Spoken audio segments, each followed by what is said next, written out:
We've got major headlines from Week 11. Are you listening? This is Fantasy Huddle, brought to you by Norton, because every click matters. I'm Lauren Shehadi.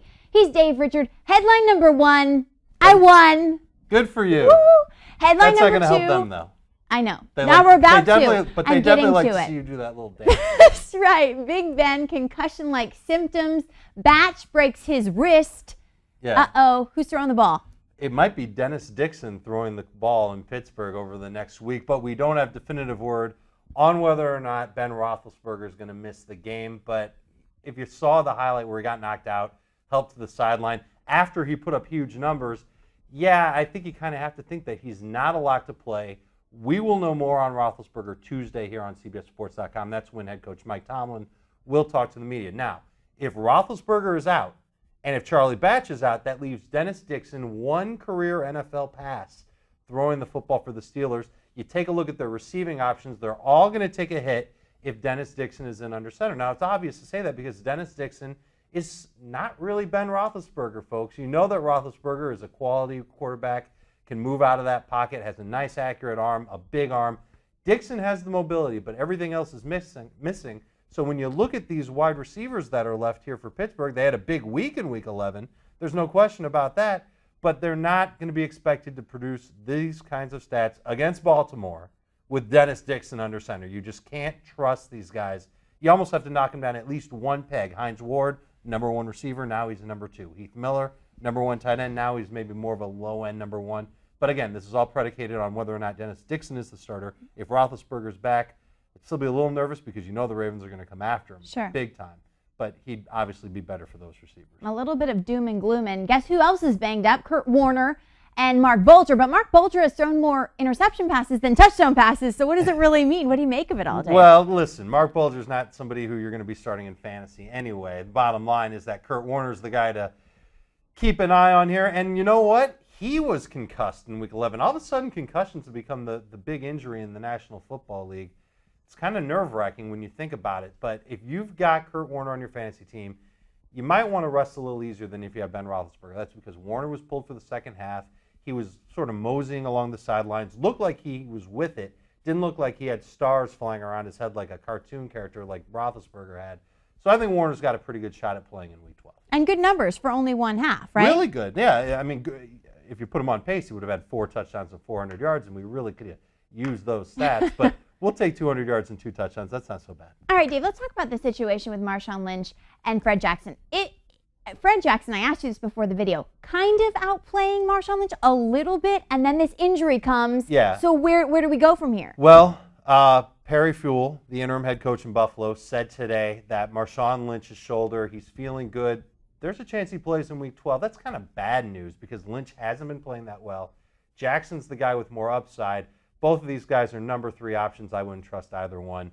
We'll keep you updated on Marshawn Lynch throughout the week. Owners want Lynch in the end zone. They would just deal if he was healthy, though, it'd be right? nice if he would get into the end zone, but he's been so almost everybody in Buffalo has been terrible except for T.O. had a huge game. That's right. We're going to talk about that in just a minute. But it was just about 2-3 weeks ago when Liddell Betts, the name was mentioned 15 times in this video. Who are you going to mention 15 times from Washington? That's a tough one with all these injuries going on. They're going to go in through DC. 15 running backs before this season is over. Okay, Liddell Betts out for the year. Torn ACL and MCL, you can cut him off your fantasy roster. Clinton Portis already ruled out for Week 12.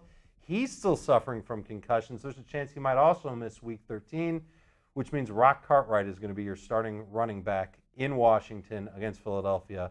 He's worth getting off waivers. He's a good receiver out of the backfield too, Lauren. 140 total yards against Dallas on 20 touches, 7 of them catches. I don't mind him as a number 3 fantasy running back against Philadelphia. You know what I do mind as a Redskins fan? 6 points. Yeah. That's what How I do about mind. 3 wins? How does that grab you? All right. You know, you kind of called it with Jason Snelling and Bernard Scott. But what happens if Benson comes back with Scott? Well, you know what? It wasn't just those 2 guys, but Justin Forsett had a pretty good game. Scored, had 80 touchdowns, or 80. If he had 80 touchdowns, he'd be the best ever. Pick him up. 80 yards receiving, 8 catches. All 3 of these guys, gems off the waiver wire. Fantasy owners couldn't have asked for anything more. And now, because they played so well, they might see a chance to see a little more playing time when their starters come back. Now, I think Jason Snelling stays the main running back in Atlanta. I think Michael Turner rests in Week 12, especially with Tampa Bay coming to town. In fact, all these guys, they've got great matchups in Week 12, and maybe there's not a need to rush back the starter so soon. Julius Jones, no one's starting him. Everybody's hoping that Justin Forsett keeps that job in Seattle. That would be a great matchup for him. He's playing against St. Louis in Week 12. And Bernard Scott of the Bengals, it might be another good week to keep Cedric Benson and his hip resting. They've got Cleveland. I have they have Cleveland. They have Cleveland. That's it. Anybody against Cleveland, you saw the Lions. Of course, you saw the Browns, too. That was a great game. That's right. 2 wins. A lot of fantasy options in that game, too. A lot of, for that game because only. Because of that yes. game, right, exactly. But, nobody from Cleveland. I'm not touching anybody from Cleveland, even with that game. I have initials for you, Dave, and you're going to tell me what the first thing is when they come to mind. T.O. Terrell Owens. L.T. LaDainian Tomlinson. Brett Favre. Those aren't initials.